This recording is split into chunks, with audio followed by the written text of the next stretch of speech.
Hey, welcome back to the channel. In this video, I'm going to walk you through a simple step-by-step guide on how to transfer money from Chime to Coinbase. So watch the video to the very end so you don't make any mistake, and also hit the subscribe button because it actually helps me out. So let's get started with the steps on how to transfer money from Chime to Coinbase. So the first thing to do is to open or launch your Coinbase app on your device and log in into your account. Then from there, you have to tap on your profile icon and select settings, then choose the payment method. Then from the list, tap on add a payment method, then choose the option to add a debit card.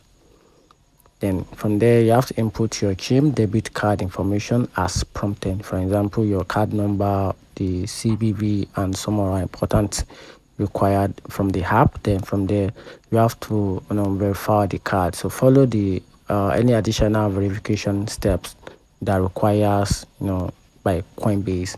And from there, once your Chime debit card is linked, you can use it to purchase cryptocurrency directly, and that's how you can simply transfer money from Chime to Coinbase. Find the video helpful, turn on the notification button, and subscribe for more.